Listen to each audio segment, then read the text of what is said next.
How's it going, Dopamon fans? Free agency is about to come on. But for the Toronto Maple Leafs, it looks like their goalie questions might have been answered. Or were they? Just announced, here we have a little TSN graphic.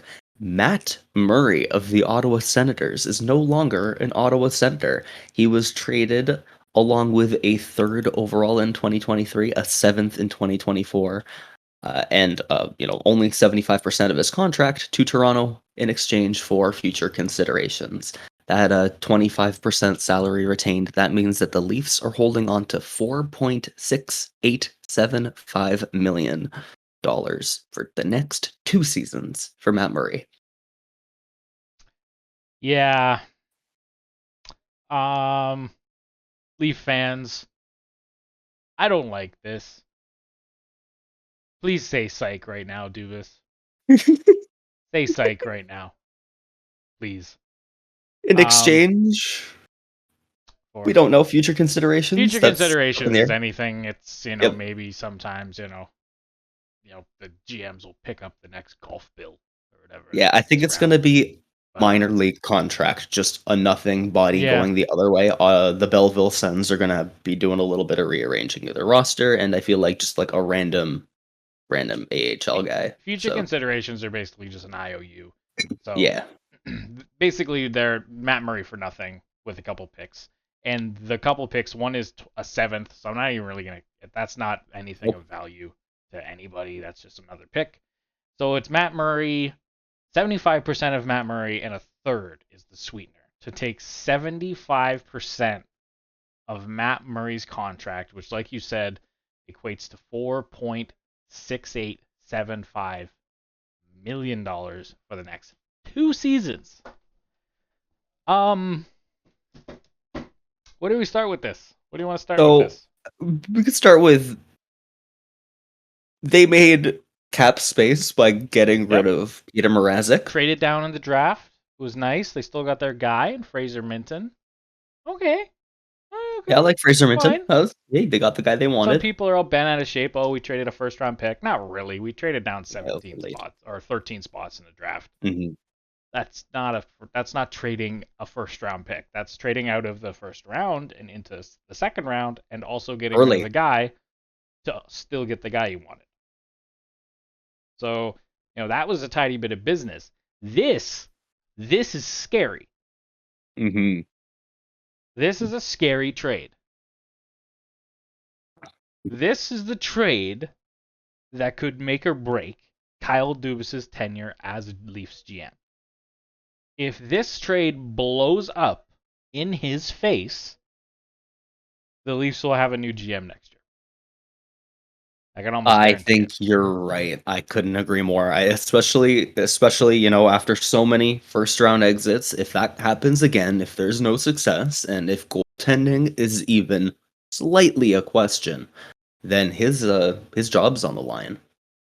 The Leafs, wow, they're a well built team. As much as people harp on them for being first round exits, blah blah blah, you can't tell me that team against the Tampa Bay Lightning was not one of the better teams that the Lightning have faced within the last 3 years of cup runs.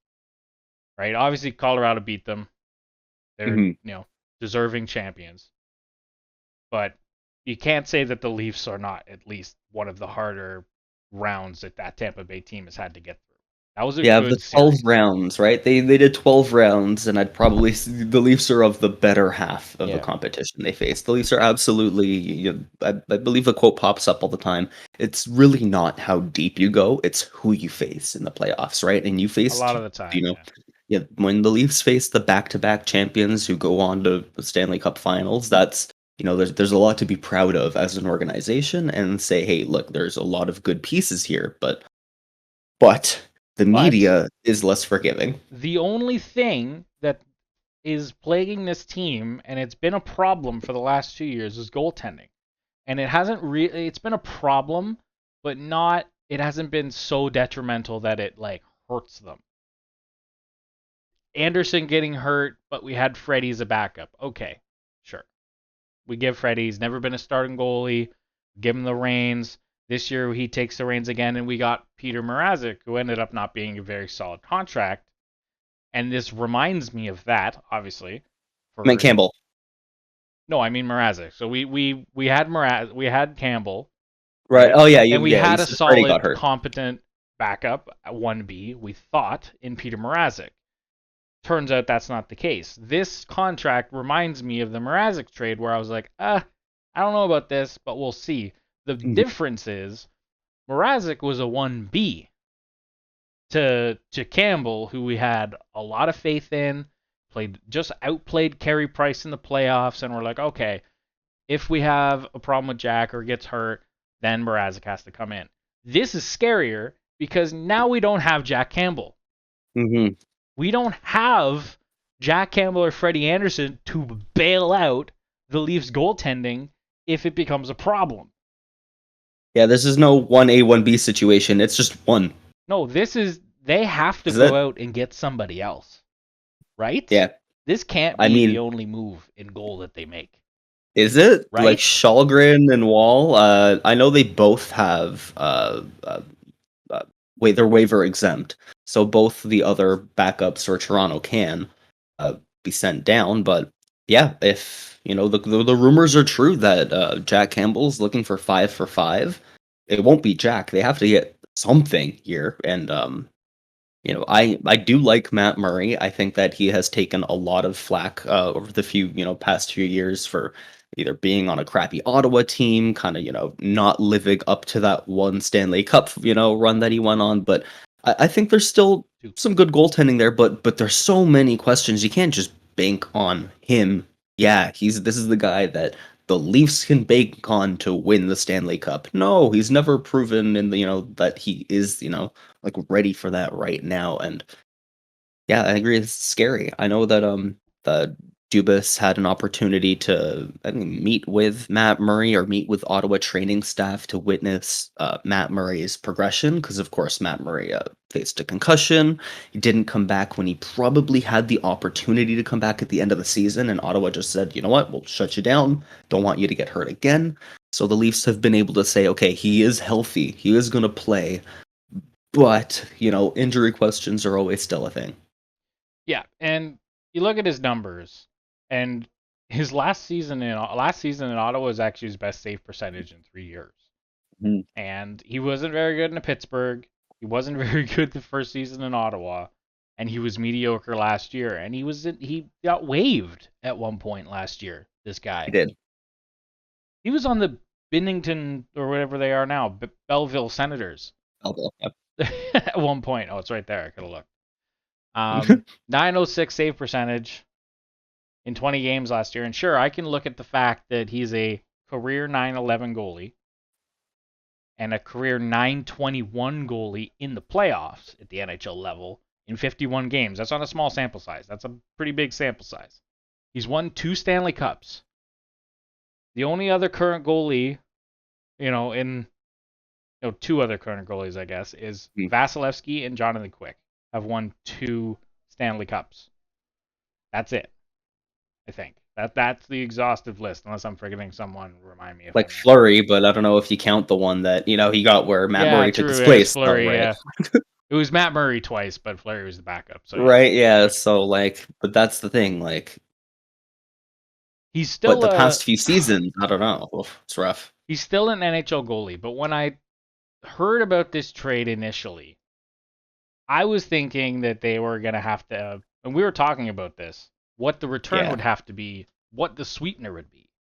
Mm-hmm. Never did in our conversations was 3rd round pick. Yeah, no, God, no. Not only just between us, all like the either side from Sens fans and Leafs fans online, everything showed Ottawa giving up a little bit more. Yeah. Shane Pinto, top 10 protected first round pick, second round pick, Connor Brown. This is nothing. Yeah. Like what, a third for Ottawa? They have another one next year. Like, okay, that's just a 3rd round pick. We only, Ottawa keeps 1.8, 1.7 something $million of cap space. That's it. Like, that's now everybody else. Pierre Dorion, 2/3 next year. Yeah, Pierre Dorion has fleeced Kyle Dubas here. I'm not happy about this trade. I'm not gonna lie. Um, I am. you are obviously. It's a little scary as a Leafs fan, and sure, you know what? If Matt Murray is a solid goalie, plays 45 to 50 games and is a 9-10 and does its thing, sure, whatever. It's worth it. But the return should have still been higher than this. Yeah, the risk would have, give me something for that risk, an insurance marker. If Murray flops, when they look back at this trade and they say, hey, hey, Kyle Dubas, you made this trade and it was awful and it hurt the team. And he can't be like, oh, well, we got Shane Pinto, who was great. No, you got a third. No, you could have gone out and gotten any number of goalies through a trade. Oh, yeah.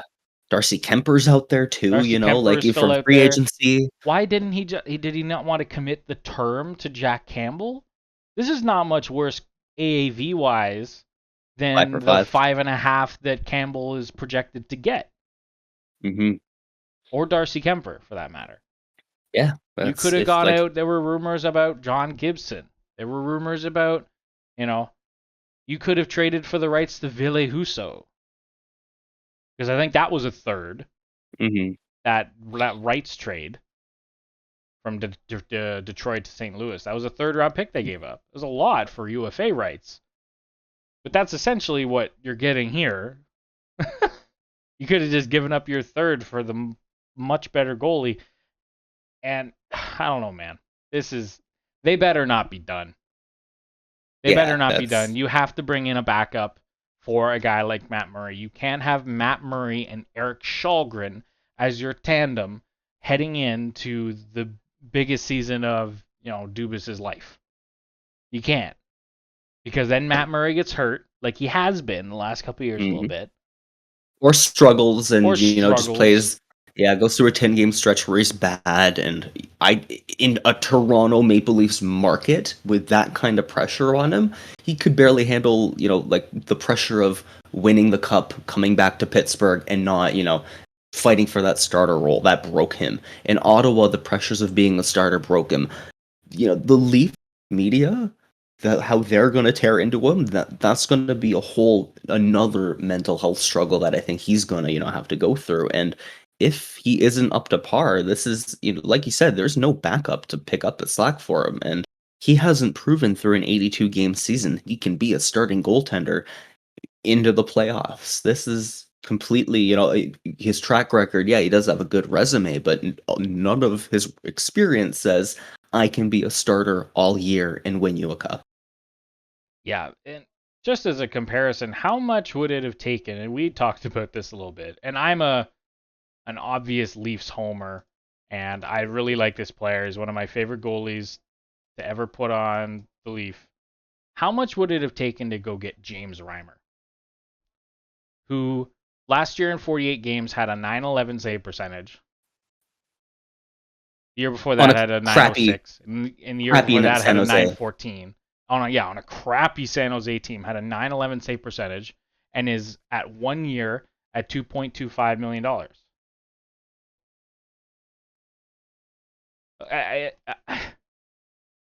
Hello? And the Leafs have a few forward prospects to give up if the price was a little bit higher. Okay, for Reimer, they wanted a guy like Abruzzese or whatever, right? Like something or a piece, like the Leafs have a few other pieces to give up. It's not like they're strapped and have no prospect pool. And let me switch over and show you something. The San Jose Sharks are in the same situation as the Ottawa Senators. If they sign Capocacco, which I believe they have, I believe they qualified him as of 5 p.m. today. Mm-hmm. If I'm wrong on that, let me know. I believe they have qualified him. They'll have 3 goalies. They have to carry 3 goalies because Adin Hill is not going to be able to pass through waivers. So you'll have James Reimer, Capocacco, and Adin Hill. You have to get up one of them. Why could... I don't know. Is this just me being I'm a big James Reimer fanboy? Or does that make more sense than what we just gave up for Matt Murray? Yes. And it gives you a little bit more cap flexibility to sign something else. This is a very, very, very interesting decision by Kyle Dubas. I don't see the long term, short term benefit here. This is weird. I think 5 for 5 for Campbell is basically just the same amount of money, and that's a goaltender that you've seen. Hey, look, all season has at times he looked perfect. No, but he held a pretty good save percentage. Stood on his head in the playoffs. He's loves to play in Toronto. Clearly, he's a good guy, and you reward that with a 5 for 5 kind of contract. And Campbell's a guy who clearly is getting better in his 30s. And, I think the Leafs have a huge, huge L here by not signing him and trading for Murray instead. But that's a W for the Ottawa Senators. I am so happy. I could not be more relieved to be getting rid of Matt Murray's contract for what? A third? Yeah. A seventh? With future considerations. We don't even take a bad contract back. I was worried that we get Justin Hall, a right shot D that we didn't need or something like that. And it's like, damn, this is nothing. We got for free out of this contract, basically. You almost gave up the 7th overall pick for this guy. Yeah, that was 5 days ago or whatever it was. You would have moved down to whatever they were at 17th. Mm-hmm. But is that... This is like the Buffalo trade, right? Matt Murray said, no, I don't want to go to Buffalo. He has a no movement 10-team list clause. Said, I don't want to go to Buffalo, so Ottawa didn't trade the 7th to Buffalo for Matt Murray. These are Matt Murray's numbers over his career. These are James Reimer's numbers over the last few years. And James Reimer makes half of what Matt Murray's going to make this year. And maybe I'm sorry. That's just Mike Greer hung up the phone, said he's a goalie I want to keep. Maybe nobody wanted to do, right? Yeah, maybe nobody wanted to do business with Dubas. They're in a tight salary, situation, and who knows? Maybe nobody was, doing the Leafs a favor, but still, like, I highly doubt that. It's not really doing a favor. The Leafs did Ottawa a favor. Yeah, they did. They did. By taking on a bad contract. This is not they didn't want to do the Leafs a favor by what? Giving them a goalie? By making it easy on them and saying, hey, look, you're desperate. We're, the asking price is going to be high, like really high. And maybe they said no. And I don't know, right? I'm not Kyle Dubas, but like you said, honestly. It's hard to imagine. I'm just trying to think of how this could have possibly happened. Yep. And that's it. That's enough rambling, I think, for this video. Yep. It's let us know down below, everybody, your thoughts and opinions on this trade. Who do you think won? If you say Toronto, you're wrong. Straight up. If the Leafs, win a cup, we can all look back on this. Call us really dumb. Yeah, but for now, I would be so happy if he came in and dominated and was a 920 goalie and was like, holy shit, Dubas found a Vezina candidate for under $5 million. Sure. I'll eat my words. But that's not what he's been the last few years, and that's not what he is right now, as of right now. I don't know. I have no words for this. Let us know what you think. Leave a like, subscribe to the channel. 1 sub equals 1 prayer for the Leafs playoff chances. 1 sub is 1 cheer for Pierre Dorion for making 2 amazing trades back to back. Yeah, I'm gonna go cry until trade deadline opens free agency opens, and then hopefully they do something else. Please. Peace.